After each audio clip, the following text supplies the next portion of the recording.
and live. What an amateur.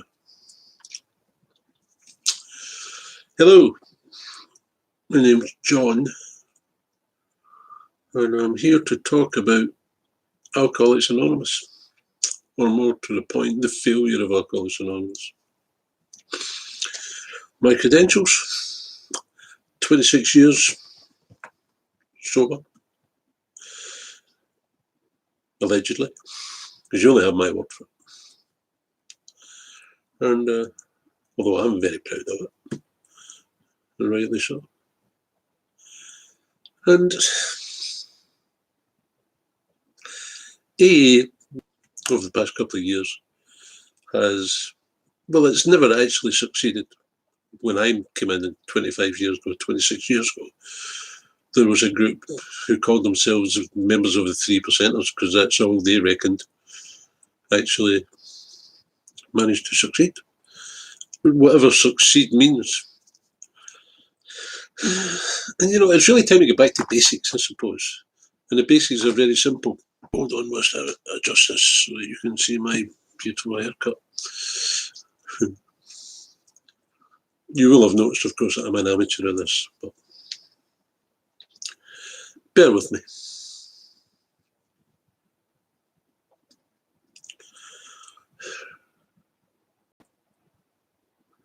You got a meeting of Alcoholics Anonymous. Well, I found a man who helped me with the program. I struggled for 18 months. I was almost ready to get back drinking, which happens to the majority of people. I was a minority in that respect. And I met this man. It seems that this man was described in page 18 of the big book of Alcoholics Anonymous. The big book put together by a bunch of ex-drunks who'd have screwed up a two-car funeral, who'd have argued where to put a full stop. But they managed to create this remarkable book, preserving the AA message within a year, 38 to 39, I believe it was. And that's just astonishing. And they described this man on page 18, the ex-problem drinker, who has found this solution, a spiritual experience, who's in possession of the facts about himself. And that's a big one. You can be an ex-problem drinker, you can just quit drinking, fine. So you're not the type of alcoholic that they're trying to touch, reach, who has found this solution.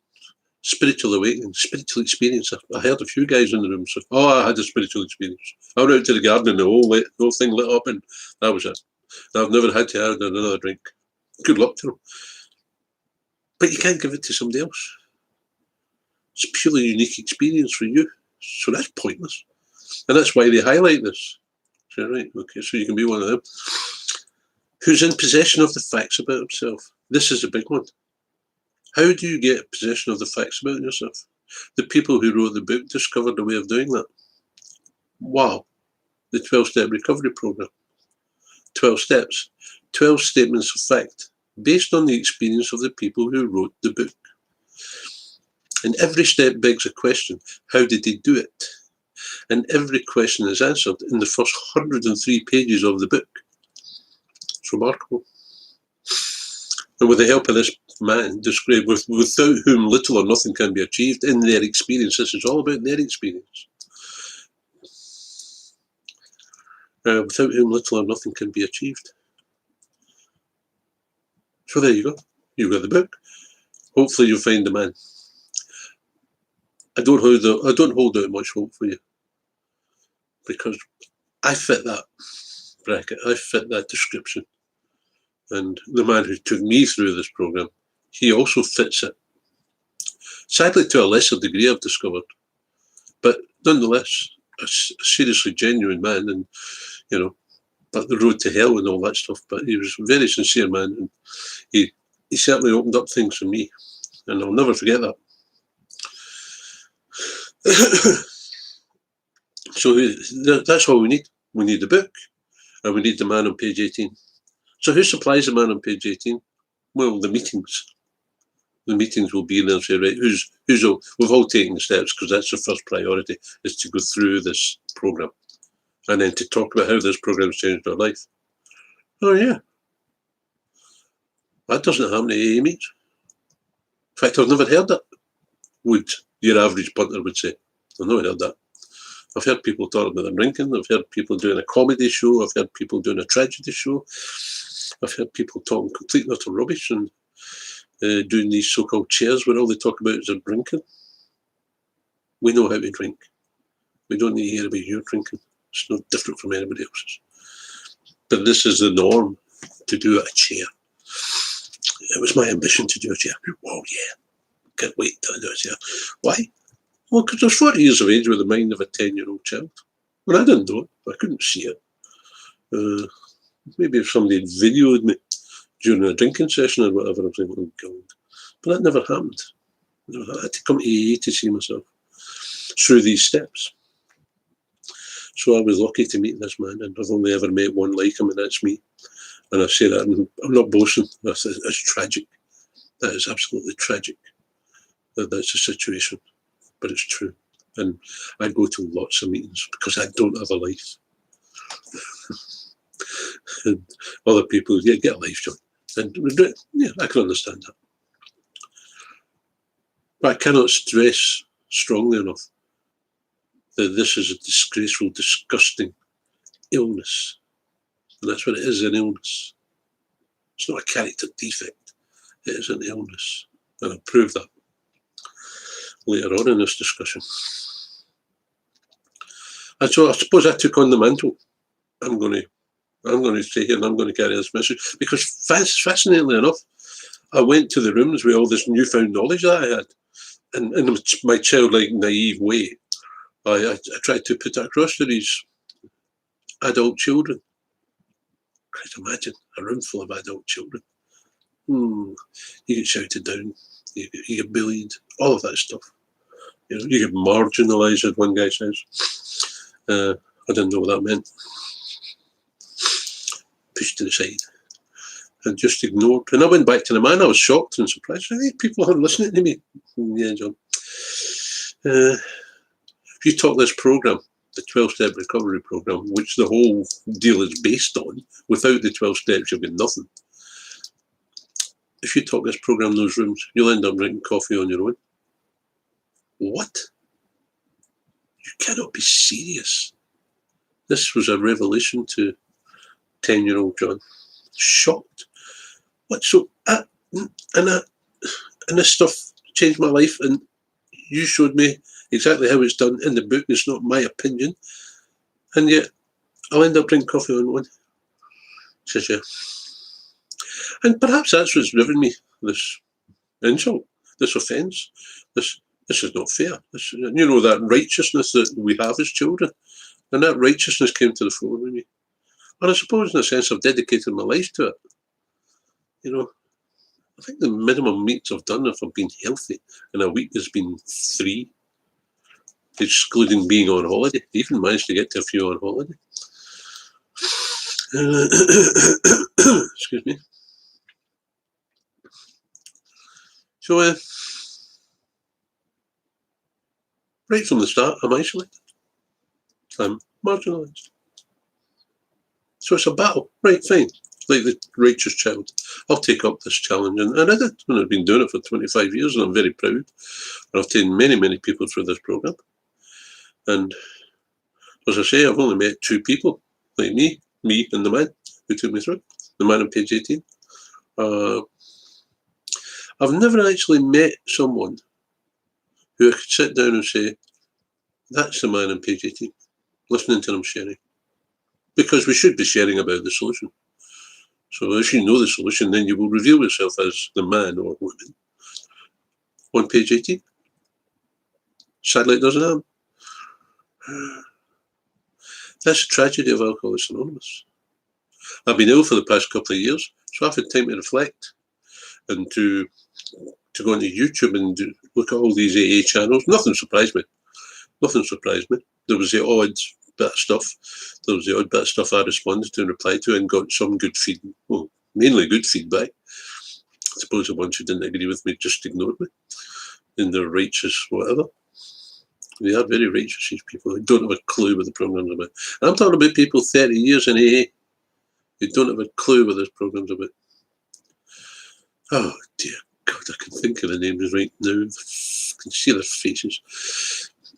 And these people are convinced. One, they're convinced that I'm wrong, even though all the evidence is there. They just don't like how I say it. Well, that's fucking hard. Okay, fine. Go and find somebody else you do like what they're saying. Don't, they're only words, but just listen and go and just reflect on it in a bit. Go and look for the evidence. Oh, yeah, that's what he's talking about, right? Okay, fine. So we'll go along with that. And this is where. So, in essence, AA is full of sickos.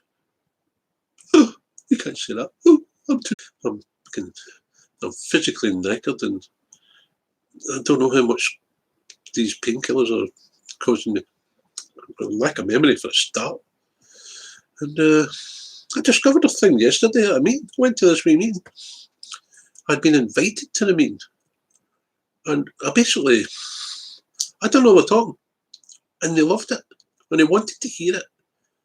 And the first thing I did was to tell the guy who'd done the chair and the guy who was the secretary that the language was offensive. Right in with the attack.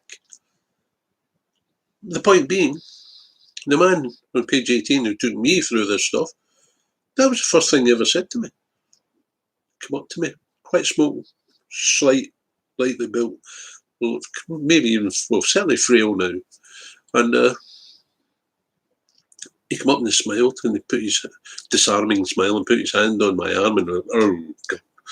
Trespass, warning." She said, "I noticed you swear a lot at the meeting, John." Hey, I come from Glasgow. I come from Glasgow. That's interpreted from the Stanley Baxter, Billy Connolly. I like Billy Connolly. I like Stanley Baxter as well. He's very clever. And Chick Murray is a very funny man. She opened the window in her nightdress. Strange place to have a window, I thought. Thank God this probably won't get put up to YouTube. My limited talents. You got to laugh. Yeah, except it's a serious business. It's a serious business. And they told me that, as I'll try to laugh it off, because I didn't see anything wrong with the C word or the F word. I still even I find it difficult to even say them now. The CUNT word is really offensive down south. They don't like it. In Glasgow, it's just like the F word in England. So, and it was me. It's part of my normal language. And most people walked away. And they did it on the quiet because it's really aggressive. So, let's get out of here. And I never noticed it, of course. I was the last one to know. The first to admit it and the last one to know, said Paul Simon. I knew I'd get a Paul Simon quote in. So, and then he's looking at me with a smile. He's still holding my hand. I'm going to kill you. And I'm going to hope the ground opens up and swallows me. Because I had ambitions to ask this man. This would be the third time of asking someone to sponsor me. And I'm thinking, this is all going wrong. And he smiled at me, and he says, "You're on the risk of offending someone, John. And, I'm well, I know the signs for the next thing. There's something coming here. I've known that since I was a child. Something coming here." And he smiled again, still holding my arm, touching my arm, not holding, not aggressive. "And you've no right to do it." Boom. And within milliseconds, I went through all these emotions and will I punch him? Will I run away? Will I burst into tears? Will the ground open up? I went home that night and I realised he was dead right. For the first time in my life, I realised what this language, how intimidating this language was and how offensive it was. And no, I didn't have any right to do that. That was my first major lesson, I believe. And I woke up the next morning and I stopped swearing. I believe I'd done it immediately. Although at that time it was intuitive. Just done it without thinking. positive intuitivity and negative intuitivity. We'll get to intuitive later on, around about step 9. Wow. That's if you can stick it. And I knew this man was the man for me. Well, I liked what he shared. And he was a kind of storyteller. I wouldn't like it now, actually. But at the time I did. I liked it. It was very attractive. And I'll miss out the first part because it's a bit controversial. But he took me through the programme. And he assured me that everything I ask you to do, you'll find it in the book. It will not be my opinion. Right, fine. So I went to his house, which is what you do. Step 1. Are you powerless over alcohol? Yeah. Well, what exactly do you mean? Well, when you stop, can you? When you want to stop, can you? And when you start, can you control the amount you drink and guarantee when you finish? And that's a resounding no. No, I can't. So they didn't need to write the first 3 chapters for me. They don't need to write the first 3 chapters for most alcoholics. But they're there anyway. That's fine. Pleased to have good excuse for Bill to write his story anyway. I do like Bill W. There's a lot not to like, but I do like him. On balance.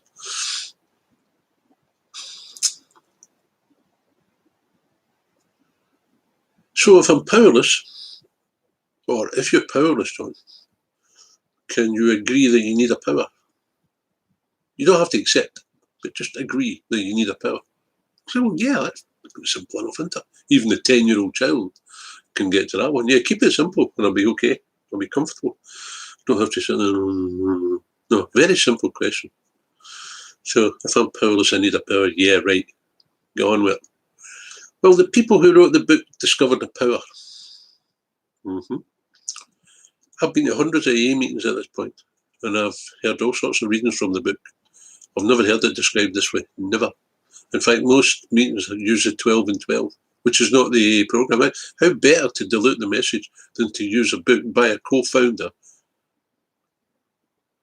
in such a wrong way that people end up believing that the 12 steps are in the 12 and 12, which they are not. Well, it's a book written, an interpretive commentary on the 12-step recovery program by a co-founder, an interpretive commentary. And in the actual book, the 12 and 12, and the knowledge from whatever at the beginning, it actually strongly suggests that you need to have a working knowledge of the original text. We suggest that you have a working knowledge of the original text. In other words, you've taken the steps. You've had a spiritual awakening, experience, call it whatever you will, before you use this book. And yet 99% of AA meetings certainly in the London, Greater London area, if it's a set meeting, you walk in and it will come at 12 and 12. Excuse me, but that's not the AA program. Yeah, that's what we do. Yeah, you sit down and if you don't like it, you can off. Oh, right, okay. I'm just trying to carry the message, guys. Don't shoot me.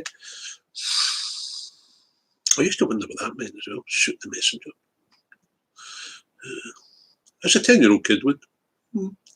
Most of the time I just sat there dumbfounded, smiling, made it look as though I understood what they were saying, I didn't realise that was the bondage of self and to a certain degree ego. But not in the way most people use the word ego. I didn't know. And what's more, I didn't know. You have to maybe think about that for a bit before it dawns on you the way it did with me. Oh, cool, so that's what that means. So, I've forgotten. Yeah, you've forgotten. Yeah. And guess what? I've forgotten. Oh, so that means it never happened in your mind. Exactly. All right. So when the wife comes back to you saying, yeah, no. And then she ends up losing her mind thinking, you sound so convincing, and maybe it's me. Classic sick relationship, Wives need this program as much as they're alcoholics. That's a simple fact. And perhaps more so because there's generally children involved, and we really must protect the children from these 2 nutters who decided it was a good idea to get married and have sex and have children.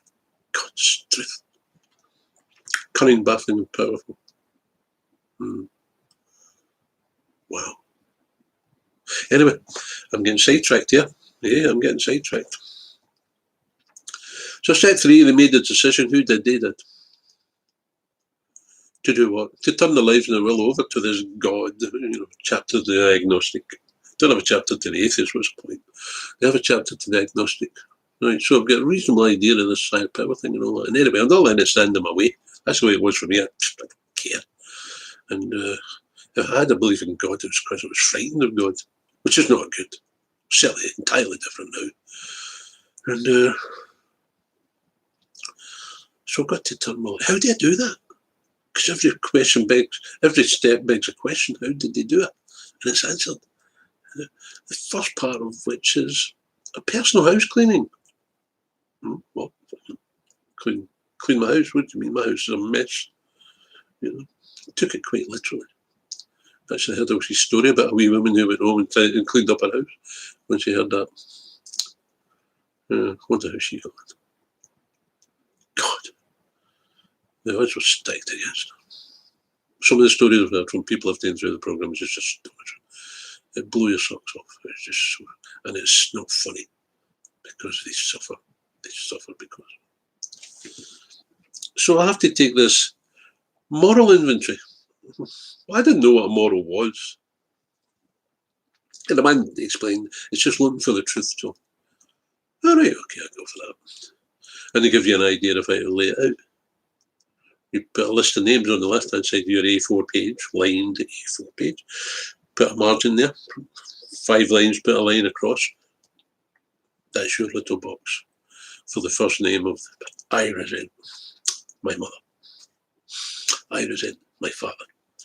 Don't go across the way because the time you get halfway down, you'll be back altering it, editing it. Oh no, that changed that. And you'll end up, typical alcoholic thing. Follow these clear-cut section instructions, John, and it'll be okay. What does John do? He doesn't follow the clear-cut section instructions. Just, fuck it. But I managed to do it. And I was in that man's house. I was sitting in his little greenhousey thing outside. Quite pleasant. It was August the 8th, I believe. Yeah, just before Colin's birthday. That's another story, which can have some relevance, actually, to the insanity of AA, because it is insane. No, that's not an exaggeration. Your average AA meeting is insane. And here's the sanity. The first 103 pages. So I'm writing out this column. People I resent. Now I've got to write out more columns. I put aside about 7 pages for it. That's about average. 1,500 people through this program, so I've got a reasonable idea. So I write down the people I resent. I write down the institutions I resent. The Queen, rich people, Parliament, MPs, police, government officials, people in the dole, benefit service. Why should I have to MOT my car? Why should I have to tax my car? Look at the state of the roads and I'm paying for it. All of these rationalizations. It was say rationalization and justification. Yeah, I was good at that. I was good at that. So I have to look at that. And principles. Well, I didn't know what that meant. And he quite simply says, rules in life you don't like, John. That's kind of, the institutions. Yeah, right, it's fine. We've got the institutions. Rules in life that you don't like, John. So I've got a load of them. Then I go to a centre column, which is just on the right-hand side, you've got the same column as on the left-hand side. So you've got the centrepiece, 5 lines down, leave 5 lines for each, so you don't go rambling on a big story. Because you're going to discuss it afterwards anyway, so you don't need to be doing that.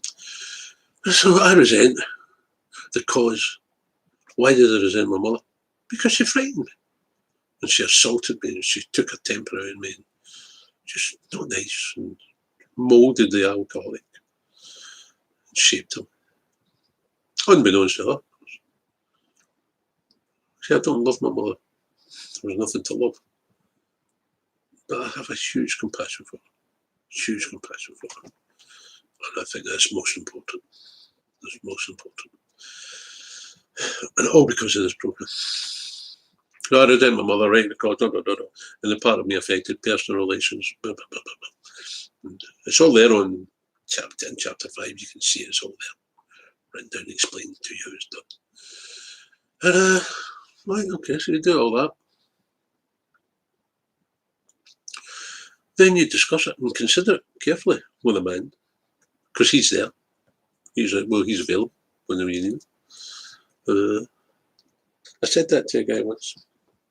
I said, got me a step Nazi. He said, yeah, could be thumping it. Metaphorically speaking. I have to resist the temptation to start performing. Resentment is the number one offender. Resentment, raison d'être, to think, to rethink. So, have I got any pages messages? Oh yeah, here it says. So if we, as it says here, if we were to live, we had to be free of anger. The grouch and the brainstorm are not for us.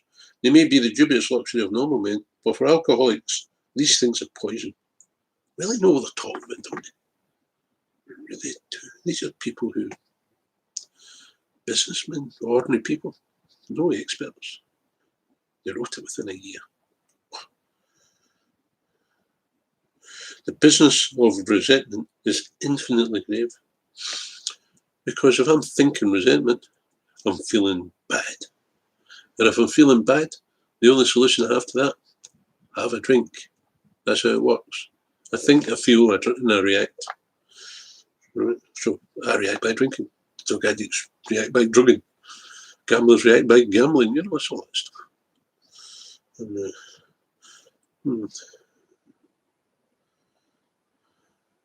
it is plain that I like by drugging. Resentments leads only to futility and unhappiness. Yeah, that's why I'm here. Leads only to futility and unhappiness. Yeah, that's why I'm here. Because my life is futile and it's unhappy. And these people know what they're talking about. They've been there, seen it and done it. So reassuring. Couldn't have explained that at the time. Like, oh yeah, this is really reassuring. It's wonderful stuff. Couldn't have done that. But here I am, 25 years later.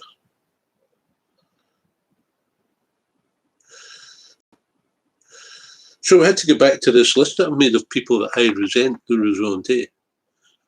To feel and to refeel raison d'être. Thanks, Trevor.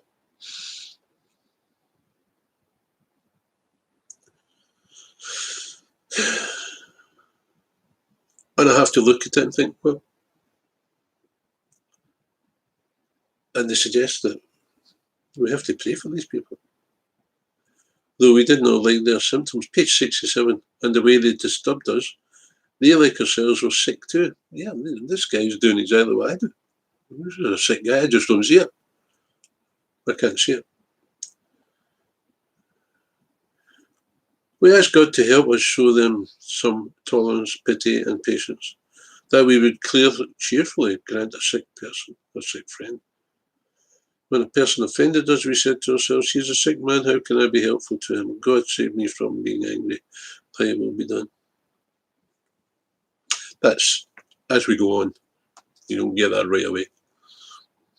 As you go on, you'll learn that one. And I am kind of that way, simply because it just takes too much out of me. When I do it to protect myself. Especially when I'm driving. It's amazing the difference it makes. I pray for them all. Pray for them all. They're all at fault. I'm not. I'm an ex-driving instructor. I know what I'm talking about. So there. No, there's no ego involved in this. But, yeah, I tuned into the anger. It was complete anger as soon as I woke up. It was just waiting to be roused, so to speak. The first thing that happens, that's it, that's the day pattern for the day. Right, anyway, we avoid retaliation or argument. We wouldn't treat sick people that way. Oh, they're sick. Good. If we do, we destroy our chance of being helpful. We cannot be helpful to all people, but at least God will show us how to take a kindly and tolerant view of each and every one. All right, so that's that sorted with the people who acted towards us. That's pretty accurate, pretty good stuff. Referring to a list again. Putting out of our minds the wrongdoings of others, or dishonest, self-seeking, and frightened. I couldn't manipulate somebody to con them out of money or whatever, so I get angry with them. All right, that's that kind of thing. Yeah, we know that. Selfish, dishonest, self-seeking, and frightened.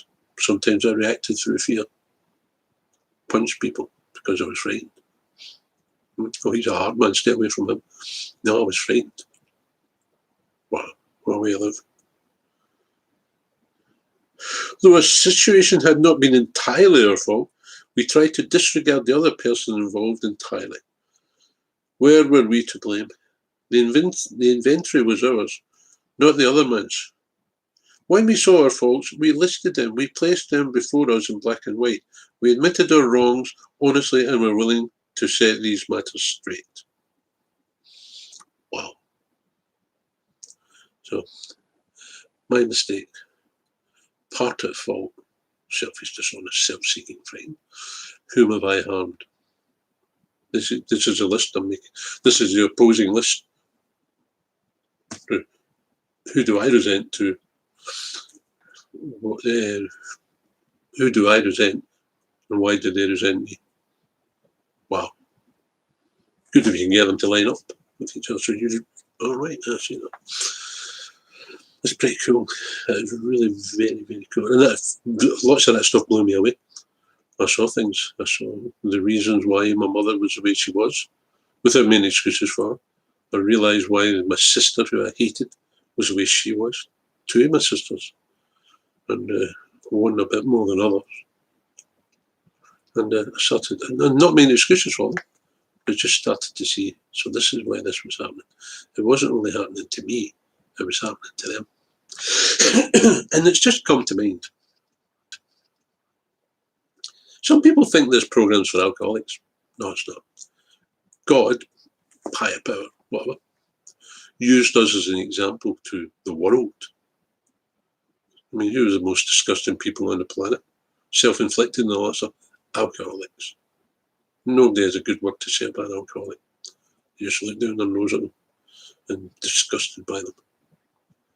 So God decided, if I can get them sorted, then maybe the rest will pick up on it. Do that with my daughter. Go and do a set 10 on it. She still doesn't want to see it. She just, stop. Nothing to do with me. She still can't see it.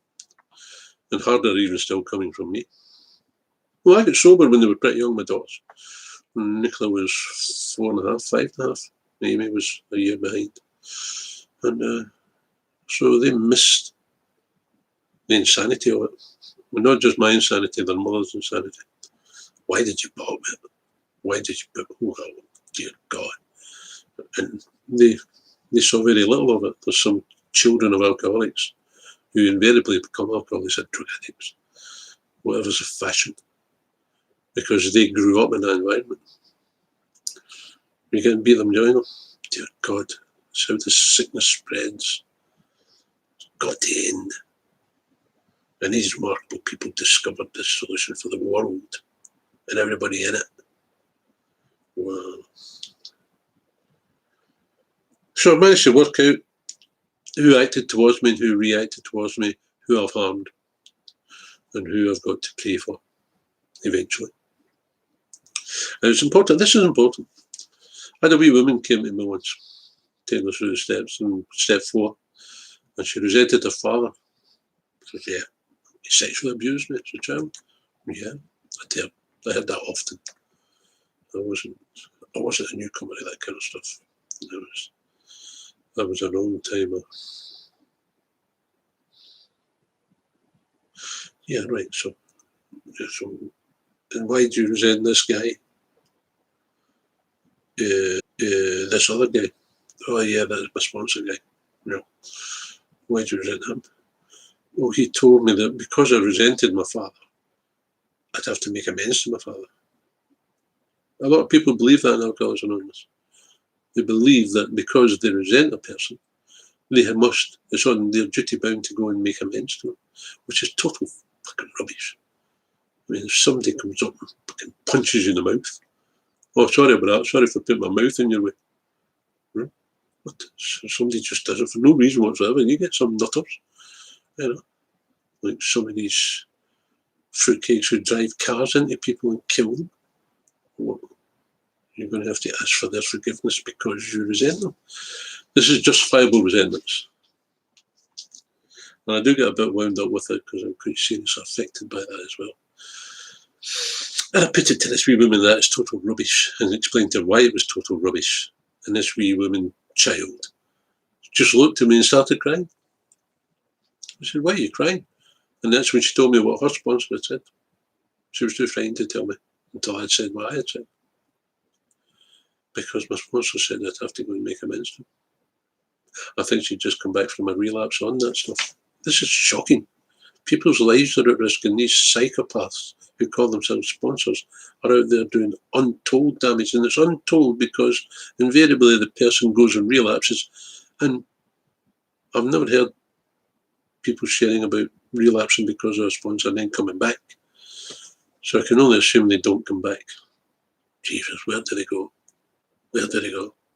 Shocking, shocking business. That's what upset that we meet the Caldecott's with me. I was always criticising constructively, of course, these people who put themselves up as sponsors. I generally then go into subtle little comments about it. You know who I'm talking about, so to speak. But I'll resist that. I'll resist that. Though I do worry about people who go there, newcomers and web, and listen to that kind of stuff. It's dangerous. Dangerous. Once again, that's why AA does not work. So, we've got to make amends to people. And here's all here, how it works. Chapter 5, page 67. So, I've got to decide who acted towards me and who reacted towards me, and we discuss it with a man, and he cuts through all the nonsense and all the rationalisation and justification and all that stuff. All the excuses that I've got. That's fantastic. That's a buzz. I know something's going on. I've got that feeling. You see, I've got this feeling. I'm inspired. I'm in spirit. Spiritual. That's what it means. To be in spirit. To be inspired. Wow. But I didn't know it. I'm having this wonderful feeling, but I can't explain it because I'm a child.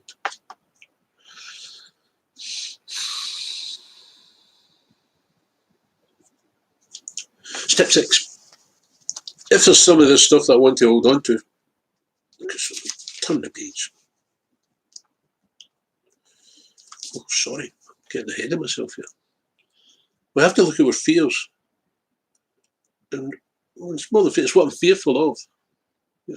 There's certain things that I'm fearful of. I'm pretty fearful of flying. I do it reluctantly. I hate it for different reasons. You know, if anybody's going to get the noisy child bouncing up and down the seat, I'm the one who'll get it. And if it's going to be bad weather, I'll get it. Yeah, I'm like one of those guys in the X-Files, you know, and pursued by negativity. That's an interesting way of putting it.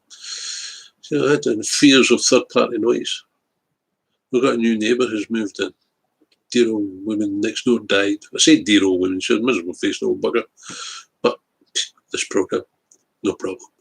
Doesn't do me any harm. I don't do her any harm. I'm not noisy. The headphones are an evidence of that. Any noise I make comes through the headphones. So they can't complain about me in that respect. So I am a considerate neighbour. But this new one's moved in. Guess what? She's got 2 yappy dogs. And my mother suffered from that as children, as we were children, and that's why she was so angry. She was always growling. She used to plug her ears up with tissue paper or whatever. I say tissue paper as though it was everyday event. No, it wasn't tissue paper, there wasn't toilet paper, there was newspaper, if you were lucky. Dear God, that reminded me of that, the toilet situation in our house. The house stink. Just, oh, please don't get me started on that. But anyway, just to make the point regarding my mother and fear and how she passed that on to me. The people upstairs, the noise, the kids banging about, running about, this brave new world of the 50s and the 60s, early 60s, you know, these housing schemes and these cardboard houses put together, you know. You could hear your upstairs neighbour using the toilet and stuff like that, just shocking. And it drove the poor woman mad. It's probably our mob, which turned out to be 7. She was a fucking widow and she still managed to get pregnant. God, I do resent her for that. It's so irresponsible. Having 5 kids to an alcoholic's bad enough, and then within a year or so she ends up becoming pregnant again with some other character. Oh dear, shocking business. And we all suffered. We all suffered. And so yeah, big resentments against my mother, big resentments. And rightly so, and that's okay. That's okay. But I ended up taking on a lot of stuff at a subconscious level. And one of those is noise. And this next door neighbour has just moved in after the war and died. Get back to the point, John. I do tend to ramble. Forgive me. But we'll get there. Trust me. She moves in, she's got these 2 fucking horrible little skinny miniature dogs. And every time they look at you, they start. I've got it on my phone. Got a video of these 2 horrible things. And I can protect myself from it. I'm not obsessed by it. I'm not driving up the road to my house and oh, you know, all of that negativity that there used to be. But it's still not correct. It's totally wrong, totally inconsiderate of her neighbours. Because the old lady on the other side of her, she's upset by it. And I think she's nearer 80 than 75. And lost her husband a couple of years ago. And I think she's struggling with it. I met her nephew or something, he mentioned it. And this woman who owns these dogs is a bear. Every time she looks at you, she's looking for an argument. It's just pathetic. It really is quite pathetic. And this is how this spiritual malady is in everybody to a certain degree. So that's not nice. It's not nice. But it's not God punishing me. It's not the world haunting me. It's just she moved in, she's got these dogs in. That's it, and go on with it. And don't become obsessed by it. That's the main thing. I'm not obsessed by it. I know how we deal with this stuff. It's intuitive to a certain degree. And if you'd ask me, what's the worst thing that can happen with your new neighbour? A barking dog. Oh, shit. I end up with 2. Excuse my language. So anyway, once again I get distracted, but it's still making the point about recovery and how to deal with people in this world. And this woman next door has got 2 horrible wee dogs because she wants to have 2 horrible wee dogs because it gets her attention, negative attention. What? That does happen. It does happen. And,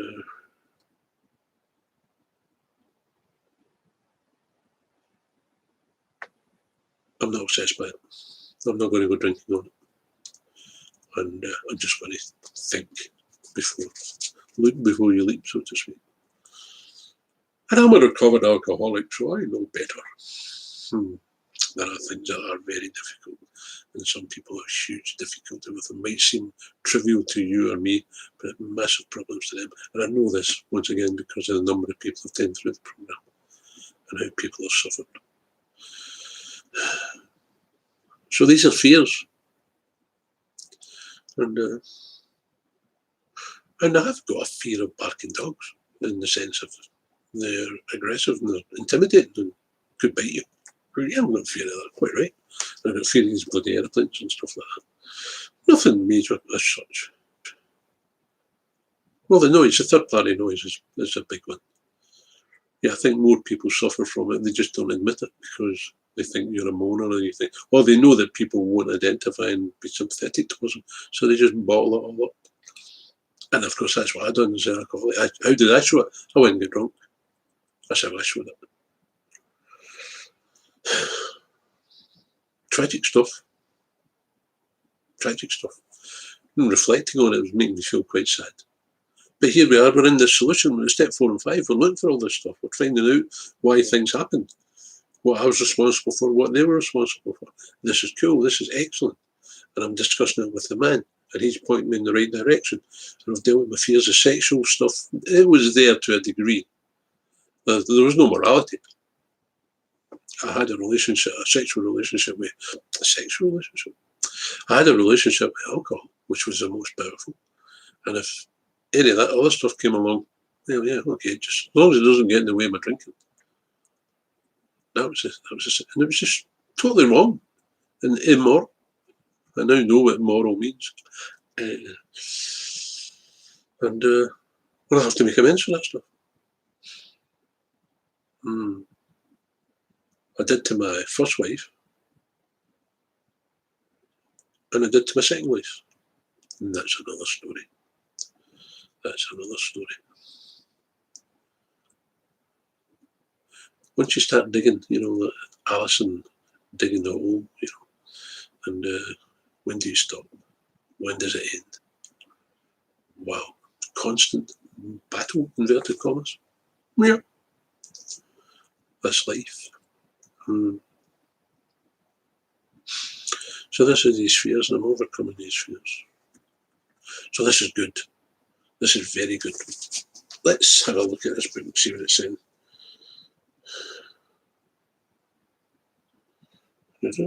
Rather relying on God and its own. Talking about sex, right? Fine.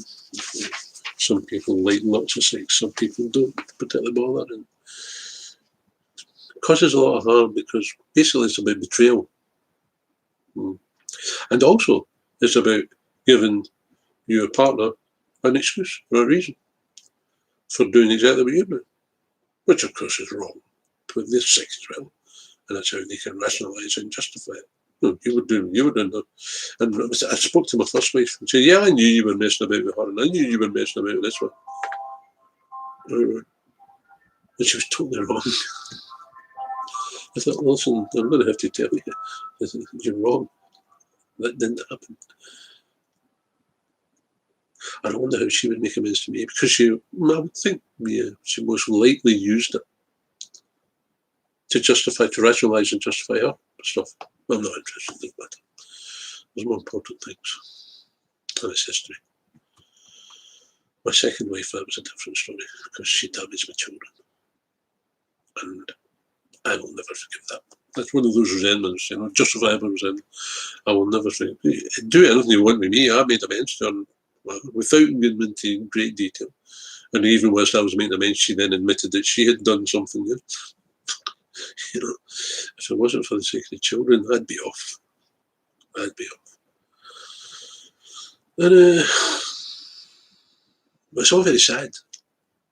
And they talk about it a bit about retaliatory affairs and all that. These people know what they're talking about. They know what they're talking about. I've made amends to the best of my ability. Yeah, some of it was fascinating. Some of it was really good and really impressed some people. You know, wow. So that's what they do in these rooms. Yeah. Well, that's what they should be doing. I says, well, that's brilliant. That's magic. That's this wee Irish bloke I made amends to. Some people were really, really impressed. And I was a guy told me this, Paul Saunders. I ended up falling out with him. Bizarre thing. He fell out with me.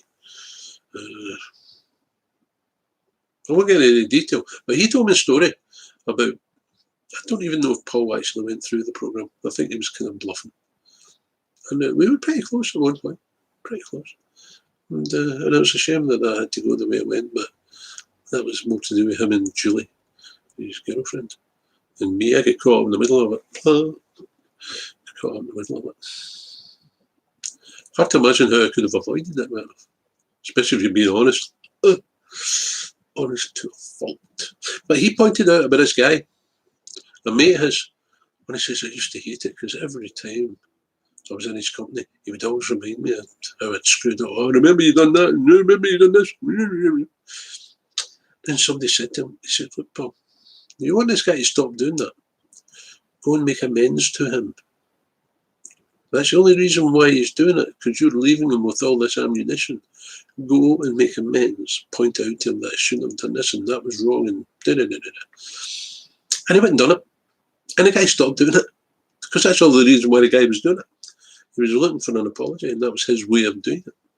I can see that. It's not very helpful, but I can see it. A reasonable amount, a liberal amount of fear sprinkled in there as well. But there you go. He made amends, and that took it all away. Took away the guy's ammunition.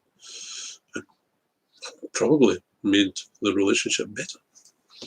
So that's how it works in a practical sense. That's making amends. Wow.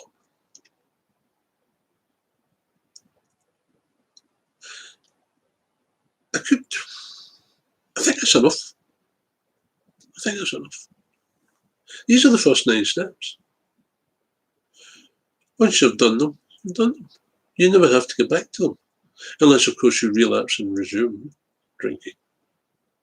Or you have the privilege, and quite often the pleasure, not always. I've met some very strange people. And some very strange experiences. But yeah.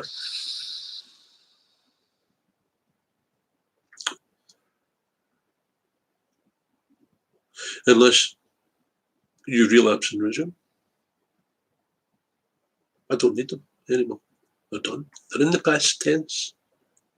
Read the book, you'll see them. They're in the past tense. And they're only talking about themselves, by the way. They're not talking about you. You know, you've been invited to follow the clear-cut, precise instructions. And I wish I hadn't said instructions, because that brings to mind another one over the years. There's an old boy out in the East Coast, Colchester way or whatever. Laurie, his name is. I have no problem mentioning his name because he claims to be 36 years sober. That's okay with me. You can't prove it to me. I don't know. Just okay, fine. I was sharing at a meeting one night and I talked about the book of instructions. It's a book of instructions. And up came this voice from the back. Yes, fucking rubbish. No, he's 35 years sober and he's interrupting somebody's sharing.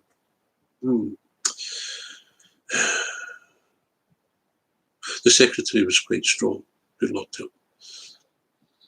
It's a book of suggestions. That's all it is. Right, okay, Laurie. Big question is, what are they suggesting? It's a dumb statement to make it's a book of suggestions. Because the next question, and you are, what did I tell you? He was a journalist, so educated man of words and stuff like that. You would think so, if he's telling the truth. So, if it's a book of suggestions, then the $64,000 question is, and I wish I'd said this at the time, but I was drugged up and in pain, and I had to climb upstairs to get to the meeting as well, because it didn't even fit a lift for me. I had to climb up the stairs. And I was just glad to sit down. And then Laurie's interruption, it was like someone out the house, houses apart, you know, just ranting. Begs the question, what are they suggesting, Laurie? They're suggesting that you follow the clear-cut, precise instructions. This is at the invitation stage. And if you don't want to do that, see you later. Good luck. All the best. And come back when you're ready, because you're not ready. And we don't want you here if you're not ready. Because we're only carrying the message of Alcoholics Anonymous. We're not here for anything else. Oh, right. So it's a book of instructions. Follow the instructions with the guidance of the man at page 18 and job's done. So it's taken 2 days because I've taken the first 4 steps, which is pretty involved. 4 and 5 are pretty involved. The rest is all kind of talking, you know. And step 6, if I'm not willing to let go of these things about some of these people, and there's 1 or 2 that I'm certainly not ever going to do. And unlike the wee woman I gave you an example of, I don't struggle with that because I was taught properly. Right, okay. I've got to pray for them. Step 7 prayer. I won't bore you with my rendition of it because I get it mixed up with step 3 prayer. Was it, Lord, I offer myself to thee, to do with and to build with me as I will. Relieve me of the bondage of self, so I may better do thy will. Take away my difficulties, so that victory over them may bear witness to those I would help of thy power, thy love, and thy way of life. And I think that's a step 3 prayer. But there you go. And you've got this daily prayer. And you've completed step 7, that's it. You've completed it. People in AA say you have to practice these 12 steps every day. God, what rubbish. What are you doing? Just read the book and you'll see how contradictory that statement is. This is the problem. I practice these 12 steps every day. And I retire to my bed at night exhausted, but I've had another sober day. As Joan Chalib said, this guy needs a drink.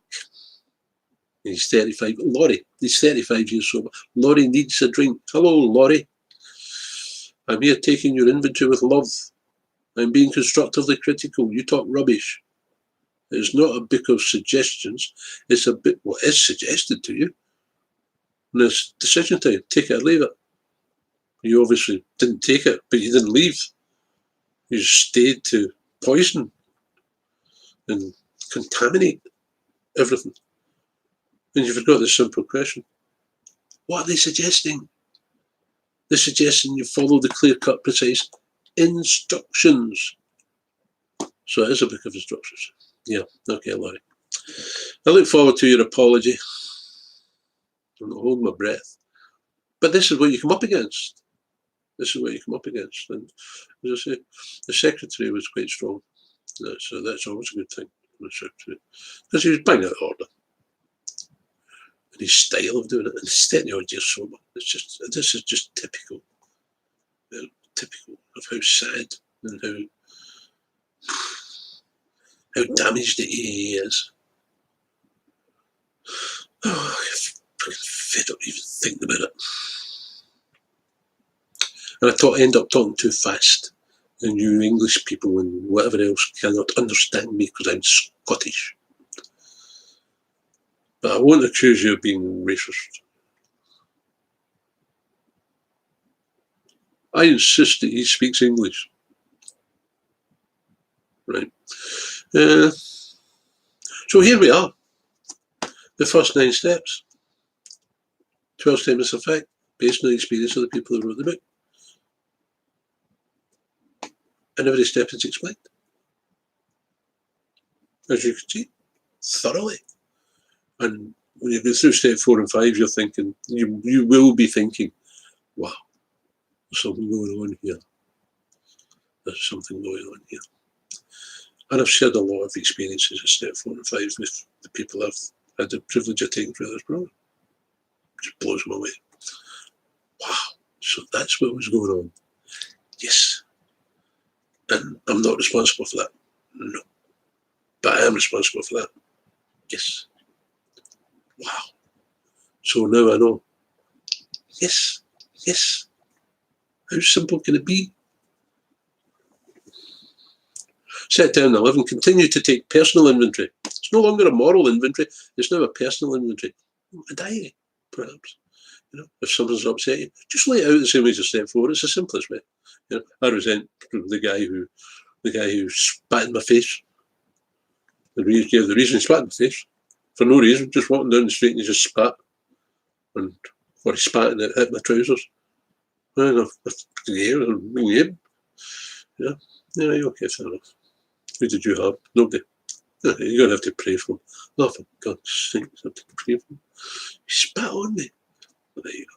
Not much you can do about it. Pray for him. I remember that Trevor guy. I think I mentioned Trevor earlier on, the man from Potter's Bar. I owned a big fancy house, owned a BMW. This was my second venture into so-called sponsorship. And good old Trevor, he meant well. He meant well, you know, but once again, the road to hell is paved with good intentions. And his road was paved, I'll tell you. And I envied him. I envied his house. I envied him his car. I'd have moved in. You know? But old Trevor, I phoned him up once. He just, at the end of the session I had with him, where we went through, he got me to step 3. I'd have had you on step 6 by that time. Didn't have a clue. Laid out step 4 and it was like, what is this?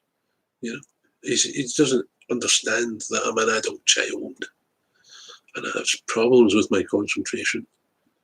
Big problems. Sometimes wonder if Trevor was actually an alcoholic. There's lots of people in AA are not alcoholics. They come in to do all sorts of things. You know, some people come in to study psychology. Students of psychology. All right, I've got an AA meeting, sit there. Some of them start sharing at the meeting. You know, and all sorts of weird and wonderful stuff. Should not happen. And there are ways around it. There are definite ways around it. And yeah, Trevor said, I won't phone you, you phone me. I immediately felt rejected.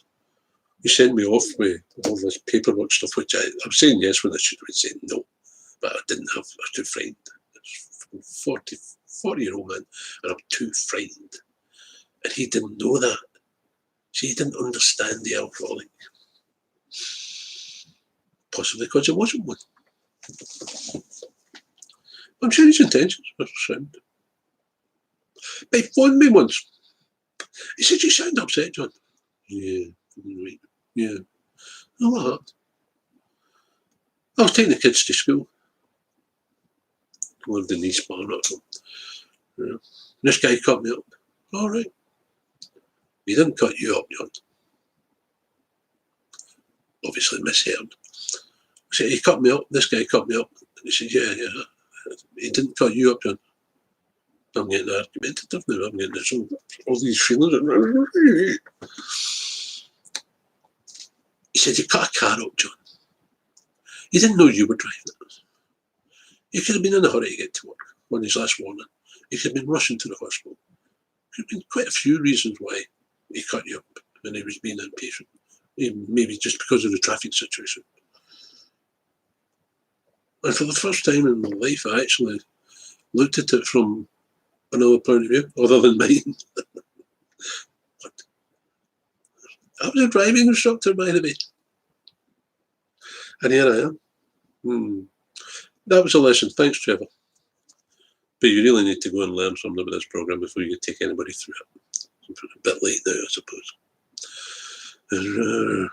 But that was a good example of how I learned from taking my inventory on a daily basis. I looked at it and I wrote it down, kept a record of it. I resent the cause effects. My mistake, part of fault, whom have I harmed?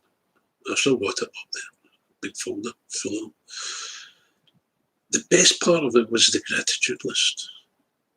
I reinforced it. When I eventually picked up on the step 10 and 11, I was too busy to do that. And the man quite simply said to me, John, you've been never too busy to go and get a drink. You're saying you're too busy to do this step 10.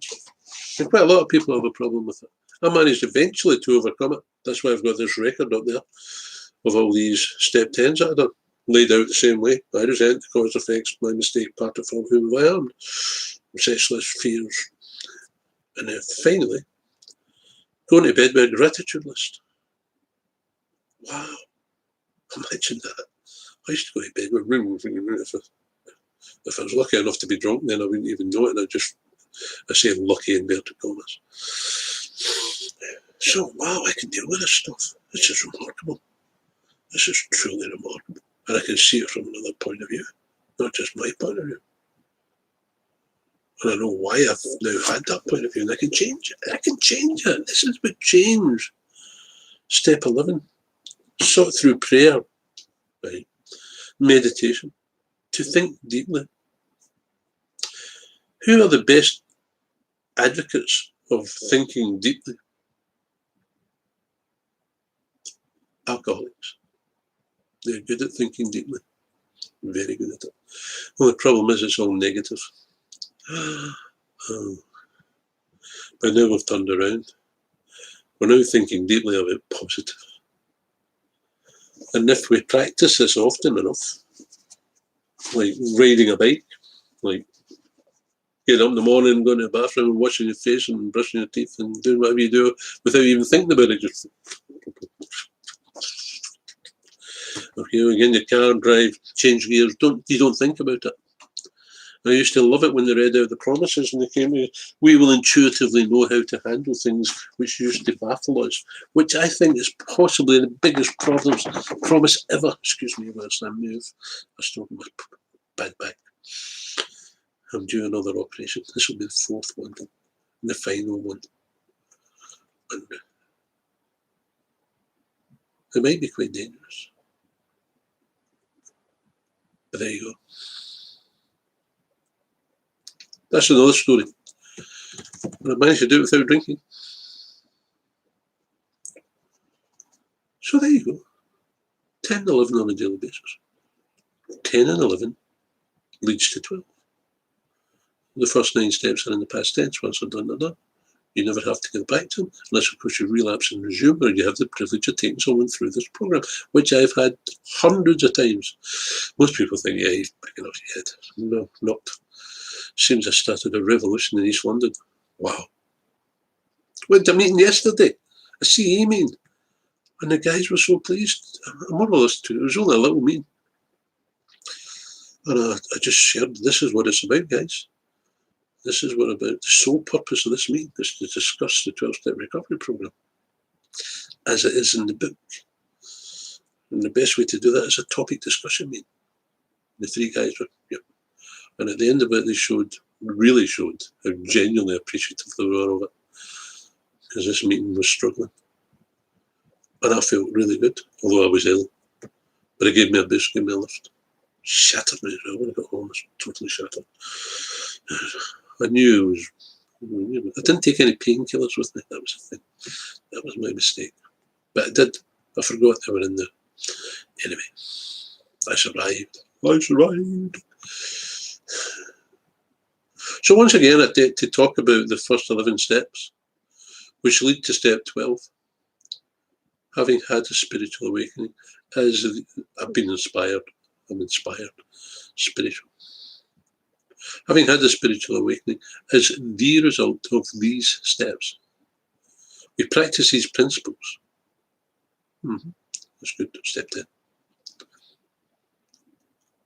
And try to help other alcoholics. That's a hard part, because AA won't allow you to do it. They don't want to hear it. You will drink coffee on your own. 25 years ago, I was told that. And nothing's happened to change it.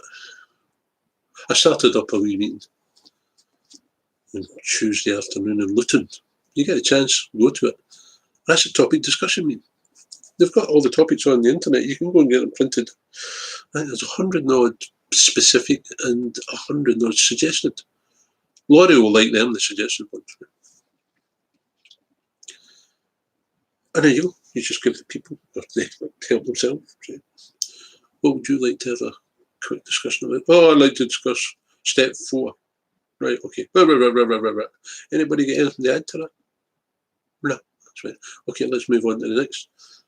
So there's a good chance you'll get 10 topics discussed, all to do with the program. Wow. Instead of your usual chair meeting. I'll take you back to the beginning. This is how it was. I was born in such and such. No. That's why most people walk away. Where they go when they walk away? Probably to the nearest pub. If the alcoholics are pretty consistent in that way. They walk away peed off, and imagine walking out of an AA meeting full of resentment. Unanswered questions. Shocking. And end up drinking again. I speak from a place of huge experience, and I only say this because I know what I'm talking about.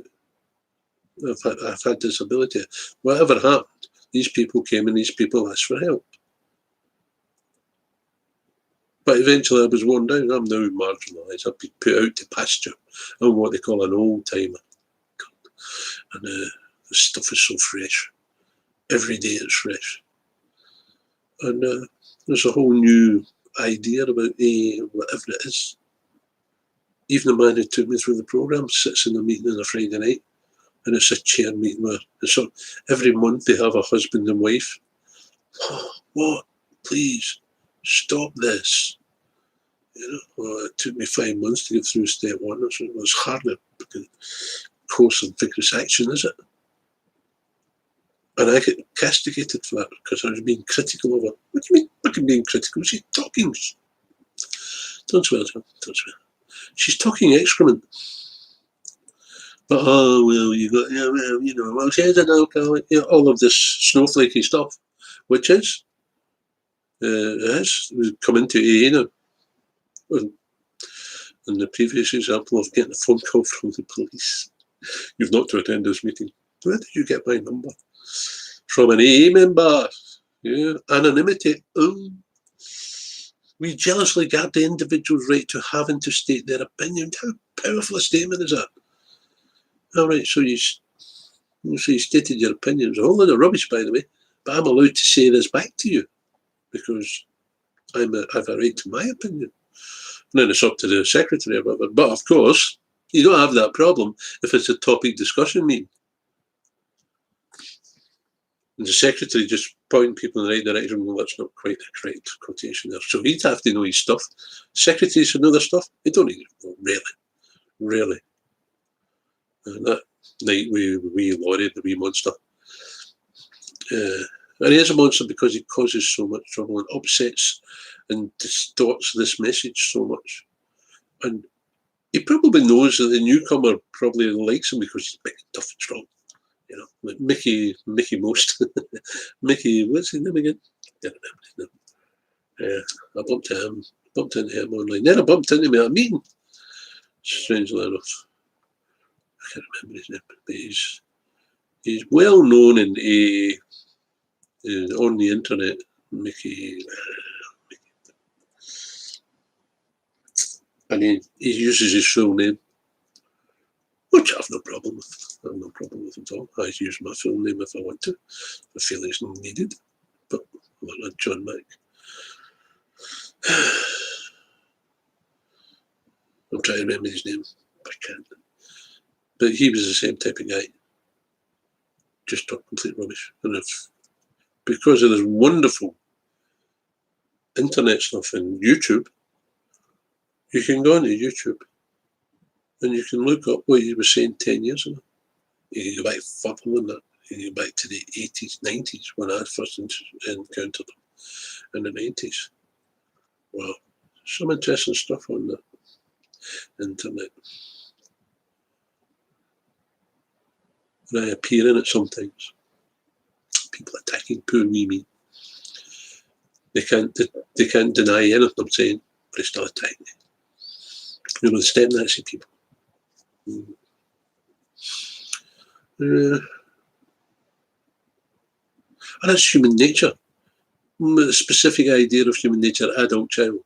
You want to meet an adult child, go to an AA meeting and you'll discover an adult child. And it's a bit scary, actually. But I think the average person could qualify as an adult child. Most of them have difficulty with their mental and emotional makeup. And I meet quite a lot of them because I'm a taxi driver. And I meet interesting people. Very interesting people. Some of the conversations I've had with people are just nothing short of wow, inspirational. How did that happen? Bingo. Job done. And that's nice. That's nice. And that inspires me because that's what I need, inspiration. I'm inspired to do this because I'm talking about my favourite subject, which is this recovery program in its simplicity up against the adult children, the ignorance.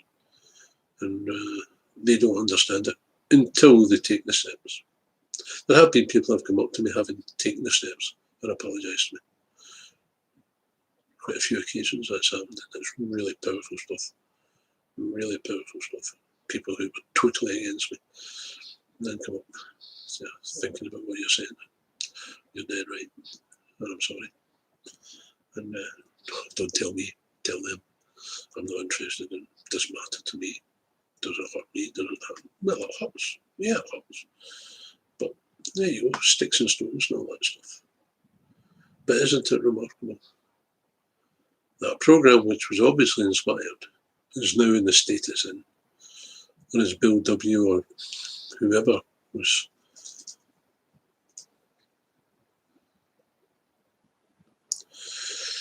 simplest words, I forget them.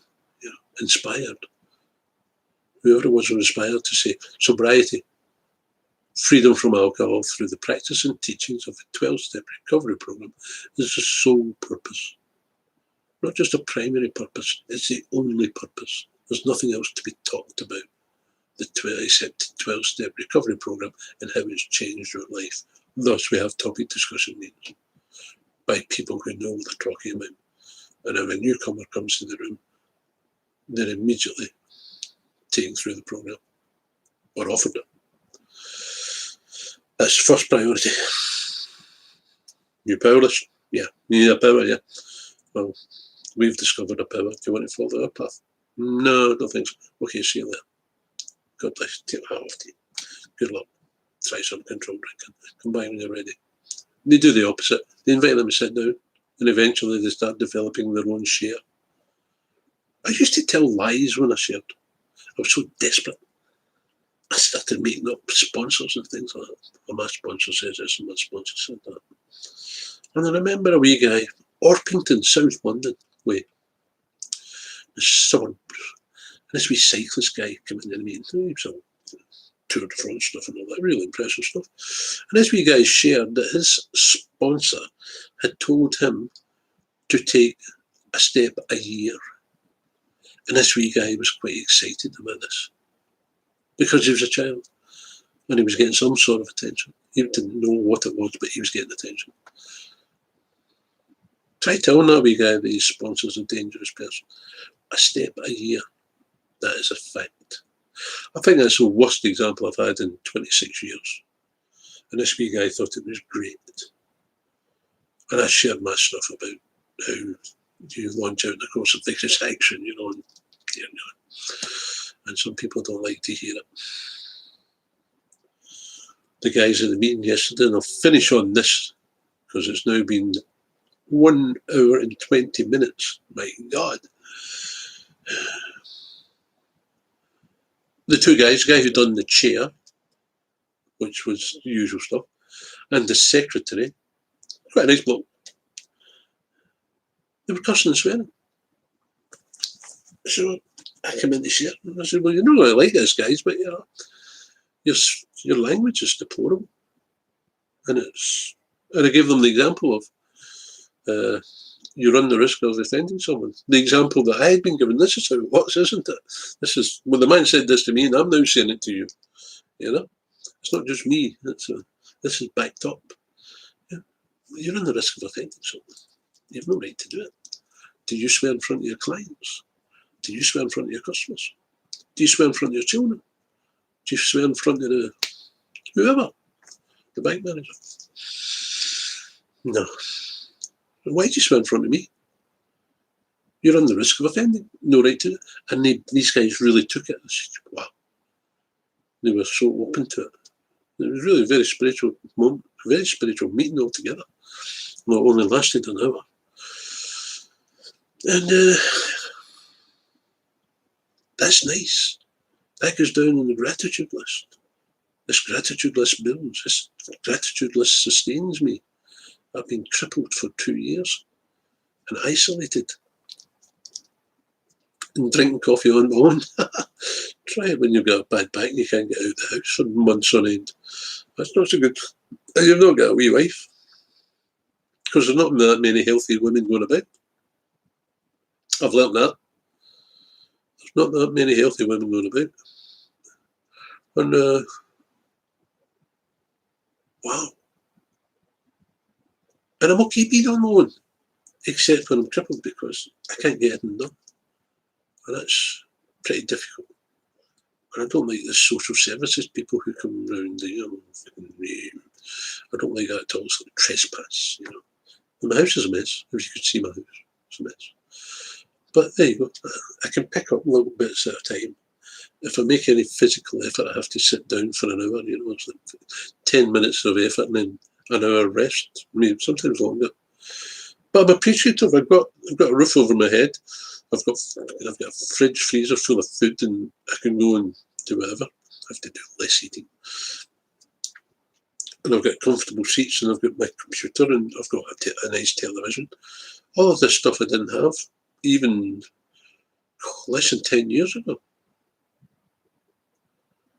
That's all changed. That's all changed. But yeah, I'm on my own, but I'm not lonely. This is the difference. I'm not lonely, except in this situation. I don't have, I need some sort of support in that respect. And, well, I'm drinking coffee on my own in AA, so I don't get any support off of AA. And I should go to more AA meetings and upset them more, and then I can look forward to police calling me. I can have a chat with the police. No, I'm very grateful for YouTube and all the stuff that brings up for me, and all the research I can do, and it's very good stuff. A lot of bad stuff, but there's some very, very good stuff, and I enjoy that. I enjoy the pleasure of it and the availability of it, and that's excellent. That's excellent. And I come on here to speak my truth, and it's backed up, which is good, and it's other people's truth as well. And you can't really get much better than that, guys. So, sadly, AA doesn't work. If you're going to set up a meeting, set up a topic discussion meeting, and stick to it, and make sure that there's people in that room can take people through the program, because you are responsible. You are responsible for offering this service. You don't just open up a meeting. You have to get it. It has to be organised so that the newcomer can be taken care of. But it's not happened. The meeting in Luton, that's fine. And that's the only one I know. It's mention of certain people are setting up different meetings. And I think I've inspired a few people, specifically AA. They listen to it more than AA. Specifically CA. They're listening more than AA is listening. And that's why I'm here telling people, warning people, for good reason, to stay away from Alcoholics Anonymous. Get a book, get the book, read it. You can take yourself through most of these steps. Step 5, you have to discuss the pros and cons of step 5. And somebody to talk to about step 10 and stuff like that. And it has happened in the early days. People couldn't go to meetings. Wee guy up the Arctic somewhere, wee Eskimo type guy. And he done it through writing letters. I can't remember all the word for doing that. Writing letters. And he managed to get himself through it that way.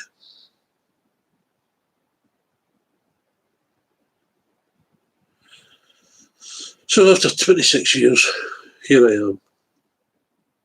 Condemning it has to be completely turned around.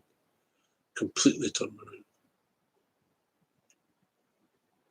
And is it the sad part with this meeting that banned me and phoned the cops? I got in touch with the top dogs, Look, I can move that. I've just discovered I can move that. Isn't that good?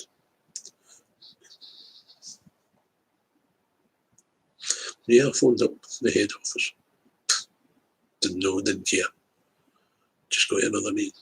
What about the newcomers who go to that meeting? So they get fed up listening to me and put me in touch with the local regional mob. Talk to a guy there. You know more about it than me. I can't really talk to you about it. I'll get back to you. Never get back to me. This is what's happening with AA. And yeah, it's the simplest thing in the world. You don't need.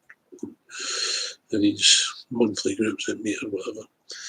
And intergroup, intergroup. Politics and stuff like that. And that's how bad it is. It's basically, go away, John. We don't want to. We're okay the way things are going. We know it's wrong, but just don't rock the boat.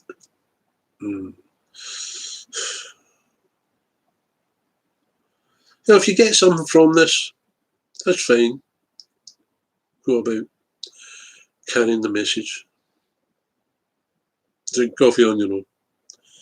And if you don't get anything from it, do us all a favour and just ignore me. Bye-bye.